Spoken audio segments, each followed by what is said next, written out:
Welcome back to the channel, everybody. I'm George. I'm Star. We hope everyone's being safe and staying careful during these crazy times, but we're over here doing stupid stuff as usual on our channel. That's why we call it Malaka MotorSports. What have we done? What have we made? We bought a welder 2 weeks ago, and this is the kind of crap that we're doing already. So, as you guys know, in one of the videos, I had stated that we were tearing apart the wide body. Stop, pop them in the truck real quick. So as you know, we're tearing apart the trunk area. We cut it out. We're going to be relocating the radiator. I'm switching to air-to-air intercooler for the front.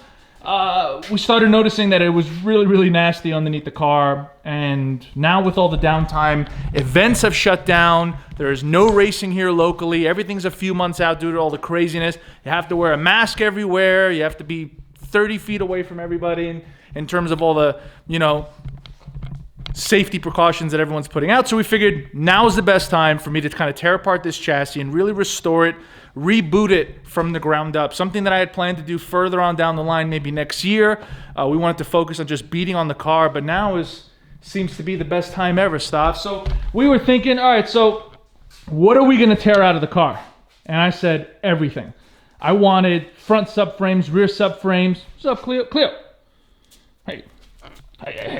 I wanted everything from out of the car. So what could we do? Obviously, we couldn't do that on just jack stands because I wanted to be able to move the car left and right, pull the subframes out, slide it against my garage, and then continue to work the underbody. So the mad scientist and I, we decided to do something stupid. Again, we're not professionals. We just play one on YouTube. So keep in mind, guys, what you see here. Do not try to replicate it. This is something that we tried to experiment with erring slightly on the side of caution. A few of our posts went viral on a few different Facebook groups in terms of us posting. They thought it was a prank.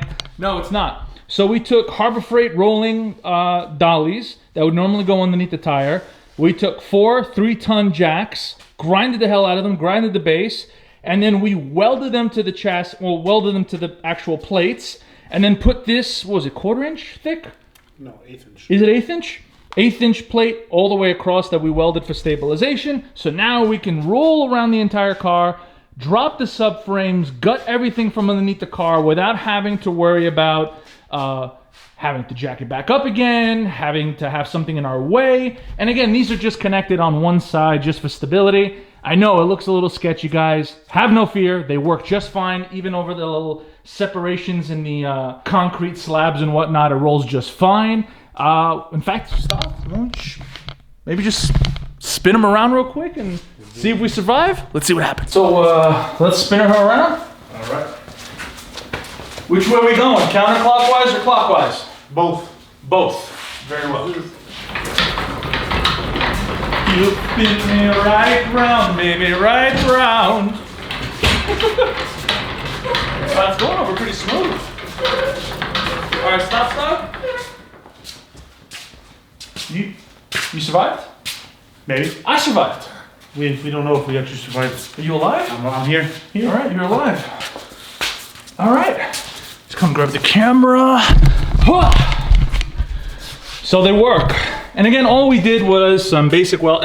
I did the welding on it, so I'm very new to a lot of this stuff. Don't give me any credit for these welds. I did pretty good for my first time. It was my first real welding project, especially with the new machine.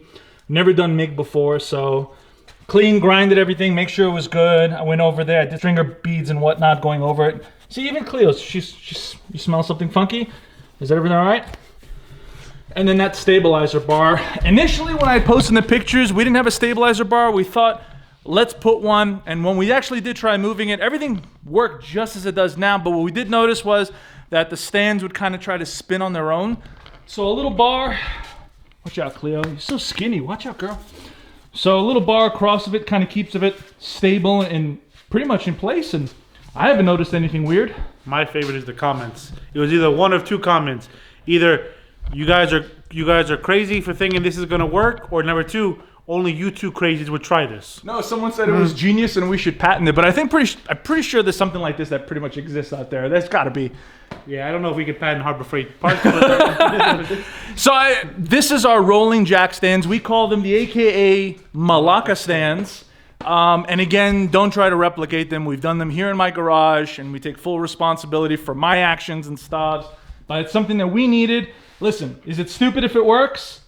Yes. Maybe it's still pretty stupid, but we got them on the car. So now what we're gonna do is get underneath, start unbolting, dropping everything, the rear diff, the rear subframe, front subframe.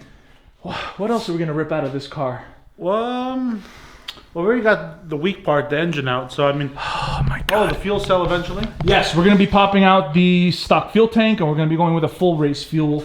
We're gonna be going with a full fuel cell here in the trunk. And again, once we clean everything up, we actually, if you look at it, we actually didn't cut enough. So we're gonna be cutting out another 3 or 4 inches on the left and on the right and make this a complete square. We're gonna be cleaning everything up, dropping the fuel tank. Anyway, that's enough talking. Listen, you've seen the Malaka stands, they work. And if this is our last video, because I'm gonna be one primarily working on this thing, I just wanna say this, Stav did it. Stav did it. Call the police, Stav did it. But anyway, without further ado, guys, we're gonna start tearing this thing apart. Welcome back to the channel. This is Malaka Motorsports, and let's tear my beautiful B5 apart. Feels a bit bored of everything that we're doing. Sorry, we don't have an exotic. It's just Audi stuff. I'm sorry, Cleo. It's just B5 Audi stuff. Subframe is out. It pretty much came one piece. And again, this goes back to why we made these rolling jack stands, so to speak, is that now we have full access to yank pretty much everything underneath the car without being impeded with anything else. I'm gonna rip everything out, all the heat shields. We're gonna power wash stuff. You were saying about a heated power washer? Yeah, we can rent the heated power washer, but honestly, your subframes don't look bad at all for being an East Coast car. Some of the other East Coast cars we've seen. Subframe bushings look pretty fresh too. Yeah, fresh in 2000, but we do have those 034 bushings. Oh, that's right. Bushings. Yeah, they're right. Hold on, I'm gonna zoom in. They're right there. Right there. But yeah, I was telling you before, like if you look at your wheel well over here, I mean, it's not really bad. There's no rust spots or cancer spots. All you have is dirty spots that, you know, from grease and road grime from 20 years old. So maybe just the rear end was just nasty and everything else looks pretty clean. Yeah, your rear end is definitely worse than the front end of your car. But a heated pressure washer will probably bring all this back to looking brand new, you know? Yeah, that's what I'd like. And then, you know, the car is wrapped now, but if we can... And all these water lines are going to go because you're no longer using watered air. Oh yeah, you like our little clamping system going over the axles? Look at that. Yeah, very safe. Very safe. Very safe. So yeah, the fronts are off, Stav, and then that actually came off quicker than I thought it would be. All right, cool. And you're right, it doesn't look that bad. 24 valves come apart very easily. Fuck Going off. back together, I don't know. No, but now we got everything pretty much off. I'm gonna revamp pretty much everything. Clean, blast, powder coat, refresh, brand new bushings. We're gonna do the 034 solid bushing upgrade on this chassis. Car's basically turning into a race car anyway, so as you can see, I already have the 034 transmission mounts that are on there. And let's see, I've never really looked at them, beating on them for the last 5 years. You've had this since you had a 2.7, no? Yeah, pretty much. These are the same trans mounts. So, fuck, 7 years now. 7 years, yeah. They're just dirty and nasty. It looks like that. Looks like brand new as soon as you clean it. Yeah.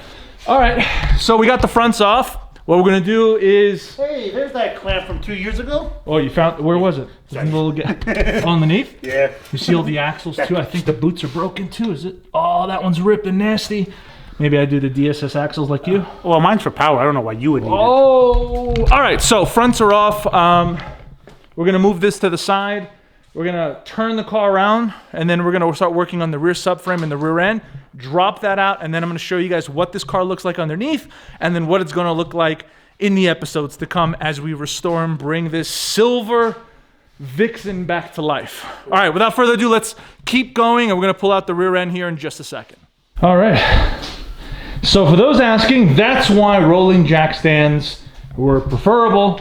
You can turn off the light stuff. Right there. Take everything out. The only thing we haven't dropped yet is the stock fuel tank, which we're gonna do in the next video. But right now we have the front subframe, the rear diff, drive shaft, and rear subframe. And let me tell you, take a look at this. Front subframe looks like it belonged to a completely different car. Look how clean. I mean, obviously it's dirty, but no rust, no cancer spots. And then the rear end here is just nasty. Well, common on the B5 are these uprights? No, these are the upright. Yeah, correct. What's the name? Look how rusted they are. So we're gonna replace these. Yeah, look.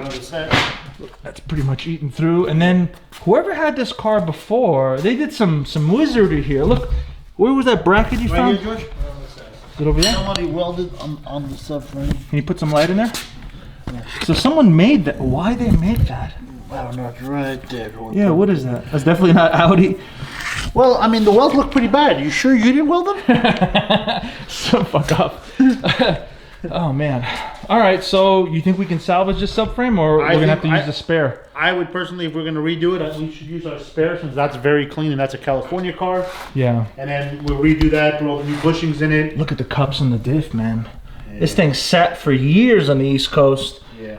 For those of you that know, there's a company called Fast that went out of business back in the day. I think they just recently went into business again. There was a shop there that did some really cool work on some big turbo hybrid RS6 cars back in the day. And man, this car sat there for quite some time. And then when it came to the West Coast, the previous owner tried to bring it back. Unfortunately, things didn't work out that well. So the car ended up sitting, and then we actually became friendly. And then when he was ready, I ended up picking it up from him when he wanted to get out of the B5 game. But man, this thing just sat forever. But good news, we didn't break anything taking it off. So and you cut wires today no, with you Dykes. cut wires. You cut wires. We got on video. You cut wires. Oh man. Well, you know what? This gives me the perfect opportunity now to literally upgrade everything. Everything's just so rusted through. And then let me see the rear sway bar. Yeah. Yeah, that's no good. Those bushings have seen some better days, George. No, what'd you do? That bushing was just. Oh man. You gonna replace this? Are you gonna replace this? I'll replace this. I'll try to find the part number. Man, I feel bad for this car, but we're gonna get it back restored. Some people would say to its former glory, but let me tell you, this car has never been. This chassis has never been as powerful as it is now. So now we're just gonna have to get the subframe and everything else to match. Powerful. So we're gonna get everything to match pretty much and get everything kind of together. I think it's gonna be a perfect opportunity to upgrade the rear diff to the B6 experiment that we're gonna be working on. And then on top of that, get a DSS drive shaft and then upgrade the front and rear axles as they're stock right now. Well, what's great about your car though, after we pulled everything off, the frame actually looks in good shape. Like it doesn't look like there's any real rust spots, like a couple touch spots, but no cancer spots, you know? And see what the underbody looks like. Let me get that light stuff. Here you go, George. My man. No, the body's not that bad at all. Looks like a good power wash and we'll be ready to... Well, good power wash and then maybe some wire wheeling. There are some small cancer spots, but overall nothing too bad. And then next episode, guys, we're going to be pulling this stock fuel tank. Is it metal? Plastic. Plastic, right? Yeah, all right, we're going to be pulling that bastard off, and then we're going to be going with a custom fuel cell on this car as well. So we're redoing a lot of these fueling lines. As you see, we ran these kind of in the stock locations. We're going to be redoing everything. And then on top of that, like I said, we're going to be cutting a lot more material out of the trunk. Now that we have, I think that's close to about 7 or 8 inches. And then on this side, just about 6 or 7 going towards the edge that we can cut to the rail. And then once the stock fuel tank is out, we could probably go in another half a foot. And it's going to be one giant opening here towards the back that we can put the radiator, fuel cell, and then make a nice safety cage for it just in case, you know, there's ever an incident. We're safe, whoever's driving the car. But no, I won't lie to you, for it is, it looks like the subframe, the rear subframe took the brunt of that, all that nastiness. So Yeah, I mean, the body's actually really clean. well, I'll tell you what, I mean, once we pull this stock fuel tank stuff on the next episode, we'll find out what's behind it and how it looks. Mm-hmm. But so far, if it looks like the rest of the stuff, I think we're in good shape here. And then everything else looks pretty good too. The tunneling we can clean up. I can kind of clean up all the fuel lines there. Yeah, this is going to look good, guys. Piece by piece, slowly but surely, it is coming together. And Actually coming apart. coming apart. Yeah, it is coming apart, isn't it? Let's see, George. Trying George to get up. doing you. Whew, I'm up. I survived.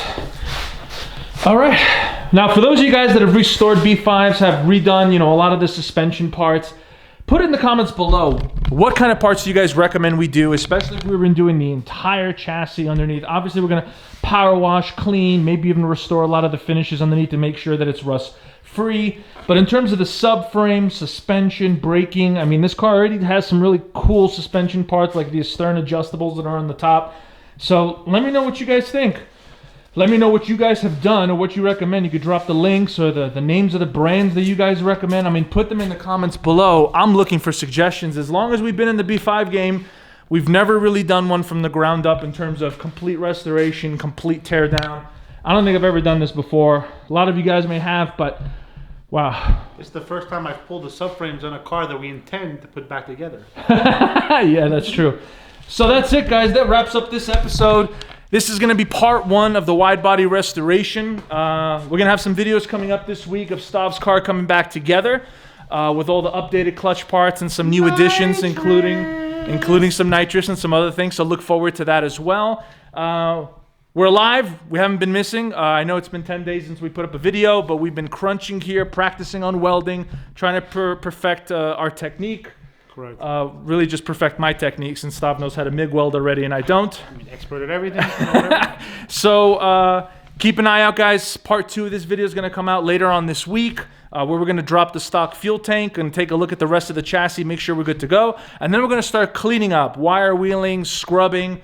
Stav was telling me we can rent a heated power washer. Correct, pressure washer. Pressure washer. Yeah, pressure washer so that we could get all the dirt and grime and everything when we put it back together, when we start cleaning, or if we start painting underneath like a rhino line or whatever you're going to do, that it's a completely clean surface. I've never done that before. You've done that before? Every day of my life. So look forward to that, guys, too. I've never done that, so kind of looking forward to see what this car is going to look like after the heated power wash, and then on top of that, or pressure wash, I'm sorry, and then us revamping the entire subframe system and then parts and all that jazz. So part 1 is officially over. Part 2 is going to post later on this week.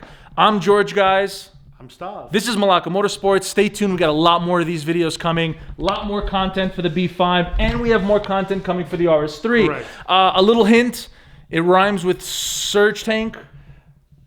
It's actually a surge tank. It's actually a surge tank. And some other cool updates coming for the RS3. Stay tuned, guys. We're going to overload this channel with a lot of footage. I was going to say something really cool, but yeah, you usually don't. Thanks for watching. Love you guys. Later. I have a dream, that's all I need. I'll make it happen with some work and belief. Know what I want, so I'll take it on. I've made mistakes, but mistakes make you strong. Let's break it down for a minute. I want the crown, I'm gon' get it. You hear me loud, man, I'm winning. Yeah, Charlie Sheen will be grinning. These ladies know that I'm sinning, and this is just the beginning. I'm closing in the night inning. There ain't no point in resisting. Living life like a dream, live it right, that's the thing. Every night got a team, I've been tied to the scene. Out on stage, here on screen. Okay, it's a dream, and I pray as a team. One day it'll be me. If I want it, then I get it. Head down, don't regret it. Push myself to the limit. If I play it, then I win it. I'm just saying, I'm just living for today. For a minute, I don't stay, I just visit. Have no shame, I admit it. Looking right at me to see if I succeed, to see if I believe. They're looking up to me. They want the best of me now, best of me now, best of me now, best of me. They want the best of me now, best of me now, best of me now, best of me. They want the best of me now.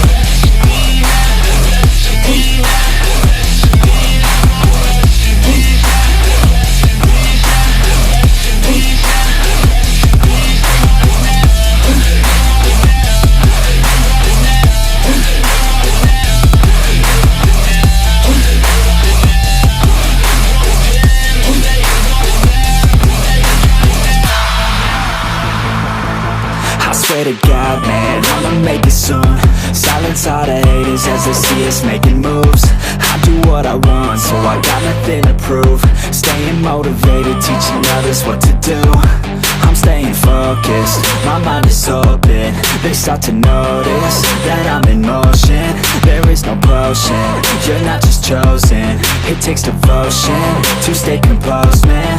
Never stop, there ain't no time to fall. Try to live, get it up, you got one life to ball. Thinking big, never small, cause you gotta want it all. When you finally get that call, you get ready, take it on. Need a hand out, I already stand out. Starting to advance now, ready to expand now. You don't have a chance now, cause we're in demand now. Make it by the grand now, feeling in command now.